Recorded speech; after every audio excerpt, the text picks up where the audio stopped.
Hello बच्चों, कैसे हैं आज।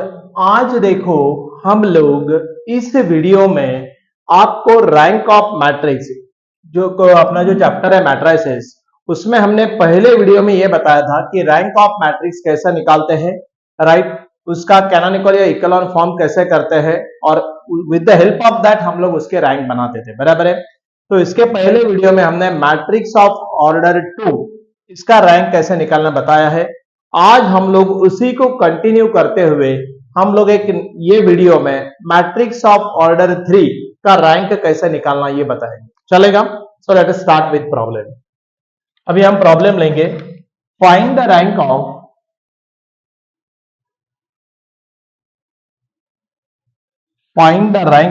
Matrix. Find the rank of matrix A equal to, और आपको मैट्रिक्स दिया है 1 0 0 देन 2 0 0 एंड 7 8 6। ये आपको मैट्रिक्स प्रोवाइड है। अब ये मैट्रिक्स की ऑर्डर कितनी है, अब आपको मालूम है। ऑर्डर बोले तो यहां पे 3 रो है, 3 कॉलम है, तो इसकी ऑर्डर होती है 3, बराबर है।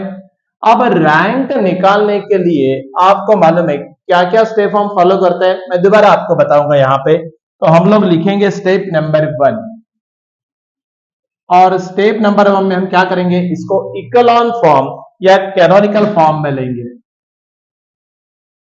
इकोलॉन या कैनोनिकल फॉर्म, इसमें हम लोग इसको कन्वर्ट करेंगे, राइट। ये आपका स्टेप नंबर 1 है, बराबर। अब देखो यहां पे ये स्टेप में हम लोग क्या करते हैं, आपका जो मैट्रिक्स दिया है वो मैट्रिक्स में आपको फर्स्ट रो का फर्स्ट एलिमेंट कभी भी 1 होना। अगर वो 1 नहीं है तो आपको उसको 1 करके लेना पड़ेगा बाय यूजिंग रो ट्रांसफॉर्मेशन। आप उसके ऊपर कुछ रो ट्रांसफॉर्मेशन करिए, इसको यहां पे खाली रो ट्रांसफॉर्मेशन ही चलता है, ध्यान में रखना। अब देखो यहां पे हम लोग पहले ऑलरेडी यहां पे 1 है, सो हमको यहां पे इसको 1 करने की जरूरत नहीं है, ये बात ध्यान में रखना। अब ये 1 का यूज करके आपको सेकेंड रो का फर्स्ट एलिमेंट, थर्ड रो का फर्स्ट एलिमेंट क्या करना है, 0। खाली फर्स्ट रो का फर्स्ट एलिमेंट 1 होना, बाकी सारे एलिमेंट का सेकेंड रो का पहला एलिमेंट, थर्ड रो का पहला एलिमेंट क्या होना, 0। इकोलॉन फॉर्म का चाहिए तो ये वीडियो, इसके पहले वाले वीडियो एक बार देख लेना। What is the exact echelon form मैं आपको अभी यहाँ पे शॉर्ट में बता रहा हूं। सो इकोलॉन या कैनोनिकल फॉर्म में इसको कन्वर्ट करो। अब हम क्या करेंगे, ऑपरेशन ऐसा करेंगे, बाय ऑपरेशन R2 के ऊपर करेंगे। क्या ऑपरेशन करेंगे, R2 माइनस 2R1। यहां पे अगर मैंने 2 से मल्टीप्लाई किया तो 2 माइनस 2 क्या होगा, 0, तो automatically this goes to 0। As well as और एक ऑपरेशन हम कर देंगे। यहां पे क्या ऑपरेशन करेंगे हम लोग, यहां पे R3 माइनस 7R1। समझ में आया। यहां से 7 से अगर आप मल्टीप्लाई करते हो तो आपको डायरेक्टली ये मिलेगा। सो हम लोग ऐसा बोल सकते हैं कि R2 के ऊपर हमने ये ऑपरेशन किया, R3 के ऊपर 1 बाय 1 ऑपरेशन करने हैं, 1 बाय 1। तो चलो हम पहला ऑपरेशन कर देंगे यहां पे। अब देखो लेकिन लिखना कैसे है, यहां पे A matrix is equivalent to, now it's symbolically इसको ऐसे दिखाते हैं। अब देखो पहले रो के ऊपर तो कोई ऑपरेशन नहीं है, सो 1 0 0 चलेगा। अब दूसरे रो के ऊपर ऑपरेशन है R2 माइनस 2R1, तो इसको 2 से मल्टीप्लाई करना है। तो इसको मैंने 2 से, समझो यहां पे मैं लिखता हूं थोड़ी देर के लिए, 2 से मल्टीप्लाई किया, 2 1 जा 2, 2 माइनस 2 0, 2 0 जा 0, 0 माइनस 0 0, बहुत बढ़िया, 2 0 जा 0, 0 माइनस 0 0। मैंने कैसे आपको ये ऑपरेशन समझ में आया। अब देखो ये निकाल देंगे। अब हम क्या करेंगे, R3 के ऊपर ऑपरेशन करना है। क्या ऑपरेशन करना है R3 के ऊपर, R3 माइनस 7R1, तो इसको मैं 7 लिख दूं थोड़ी देर के लिए समझने के लिए। अब देखो R3 क्या है, 7 है, 7 1 जा 7, 7 माइनस 7 0, राइट। 7 0 जा 0, 8 माइनस 0 क्या आया, 8, 7 0 जा 0, 6 माइनस 0 क्या आया, 6।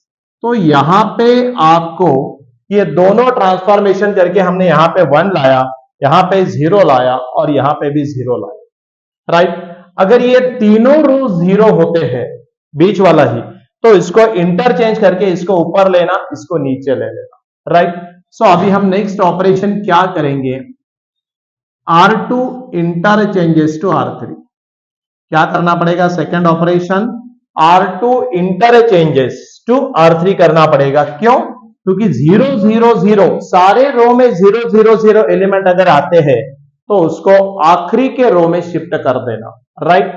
क्योंकि अपना कंडीशन है इकोलॉन या कैनोनिकल फॉर्म का, डायगोनल एलिमेंट 1 होना, जिसमें 0 है उसका तो कोई सवाल ही नहीं, इसलिए उसको नीचे कर दीजिए, सबसे नीचे।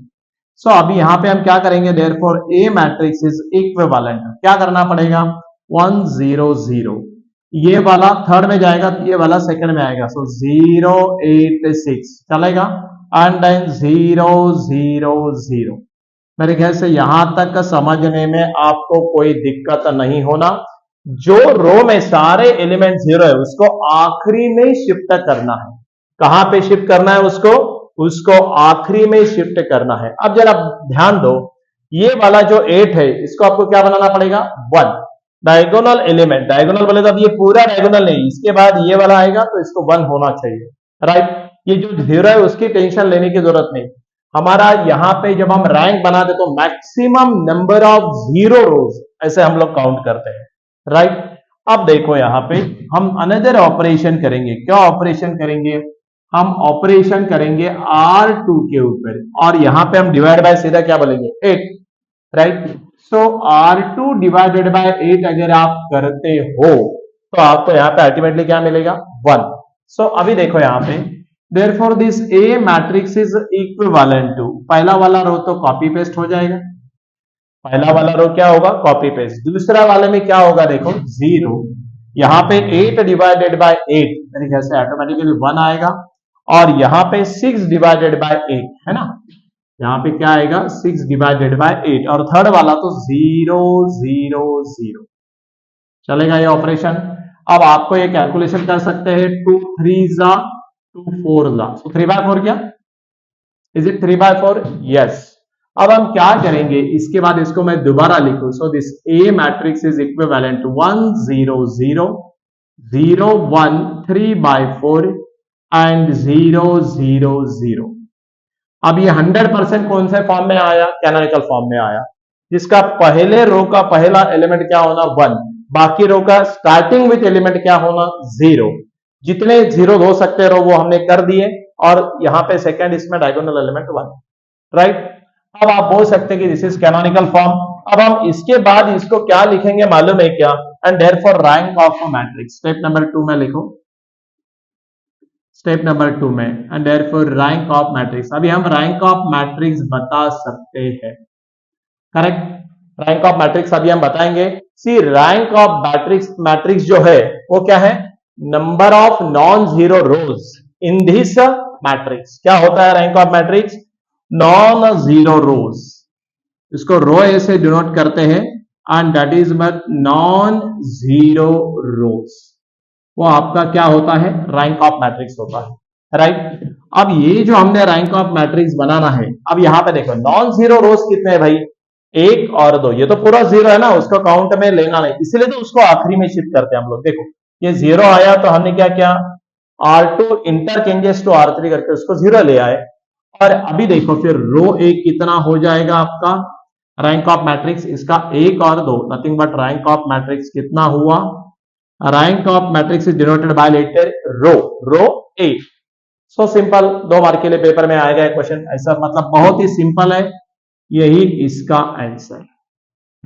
एक बार गो थ्रू एक point the rank of matrix में, आसान है, आप 2 मिनट में इसको समझ सकते हैं। खाली कैनोनिकल फॉर्म ध्यान में रखना, कैनोनिकल फॉर्म में चाहिए तो या कैनोनिकल या इकोलॉन दो, वन एंड द सेम। मैं दोबारा रिपीट करूं, आपके गिवन मैट्रिक्स में पहला रो का एलिमेंट कभी भी 1 रखना, ये 1 नहीं है तो 1 करवा लेना, उसके बाद ये 1 का यूज करके आपने इसको सेकंड रो के फर्स्ट एलिमेंट और थर्ड रो के फर्स्ट एलिमेंट को 0 कर देना, उसके बाद आपको यहां पे 1 चाहिए, ये पूरा 0 था तो हमने इंटरचेंज करवा दिया। सो अल्टीमेटली यहां पे क्या आया, 1, जिसमें सारे 0 है उसको कहां शिफ्ट किया, आखिरी में। और आपके जो ये ऐसे अभी यहां पे जो मैट्रिक्स है इसमें यही 2 डायगोनल एलिमेंट बचे ना, बाकी तो ये तो थर्ड रो तो 0 है, तो इसको 1 1 कर देना, और फिर rank of matrix is nothing but non zero rows denoted by rho A and therefore कितना आया इसका रैंक 2, राइट। एक बार go through it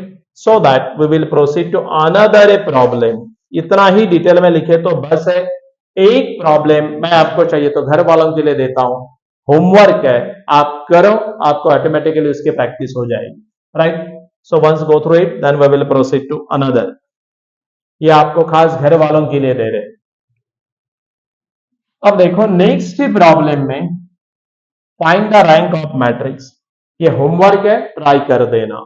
find the rank of matrix से इफ ए इक्वल टू, देखो 1 2 3, ए equal to 1 2 3 4 8 12 and your another one is -1 7 3, -1 7 3। इसका आपको क्या बनाना है, रैंक बनाने का है, राइट। ये आप आराम से घर पे सॉल्व कर सकते हैं। इसको हमने होमवर्क बोल के दिया है, सॉल्व करो, आंसर बिल्कुल आएगा, चलेगा, प्रैक्टिस कर सकते हैं। सो ये जो आपका मैथ्स है, मैथ्स में जो मैट्रिसेस नाम का टॉपिक है, उसमें हम लोग इसके पहले ही जो फर्स्ट वीडियो था गॉस जॉर्डन मेथड के बारे में बताया था, पूरा डिटेल प्रॉब्लम सॉल्व करके दिखाया। इसका जो सेकेंड वीडियो आया है उसके बाद वाला नंबर 2 का, उसमें हमने how to find out rank, what is in the echelon form या कैनोनिकल फॉर्म, ये सब समझाया है। रैंक कैसे निकालते हैं उसकी थ्योरी बताई है, लिख के दी है। और उसके बाद हमने वहां पे मैट्रिक्स ऑफ ऑर्डर 2 के बारे में बताया, वो प्रॉब्लम हमने सॉल्व करके लिए। अब यहां पे find the rank of matrix for matrix of order 3 के बारे में चलेगा। इन द नेक्स्ट वीडियो हम लोग मैट्रिक्स ऑफ ऑर्डर 4 के बारे में बताएंगे कि उसको कैसे सॉल्व करना है, how to find out rank, चलेगा। सी ये जो चैनल है डांगेज एकेडमी, ये चैनल, इसके ऊपर हम अलग अलग सब्जेक्ट के अलग अलग वीडियोस हम लोग यहाँ पे डाउनलोड करने वाले हैं। और ये जो वीडियोस है, तो ये वीडियोस आप देख के आपके डाउट्स पूरे क्लियर करके आराम से इसका रेफरेंस लेके प्रॉब्लम को सॉल्व कर सकते हैं, राइट। सो ये एकेडमी छत्रपति संभाजी नगर में है। 1996 में ये एकेडमी काम करती है, राइट, जिला महाराष्ट्र में। और यहाँ पे हम लोग जो वीडियोस अभी पुट करेंगे, हमने दूसरे सब्जेक्ट के भी वीडियो डाउनलोड करना शुरू कर दिए हैं। सो आप ये चैनल को सब्सक्राइब करो, लाइक करो, शेयर करो, कमेंट दे दो, सो दैट आपको 1 बाय 1, आप बोल रहे थे कि सर मैथ्स के वीडियो बीच में नहीं आए, तो इसीलिए अभी ये मैथ्स के भी वीडियो पैरेलल में, मैकेनिक्स के वीडियो चालू है, ये मैथ्स के वीडियो चालू है। सो आपको जैसे जैसे हम वीडियोस को शूट करेंगे, आपको आराम से वीडियोस को रिलीज करते चलेंगे, चलेगा। So with this we conclude this and again we will meet in the next video, chalega, thank you।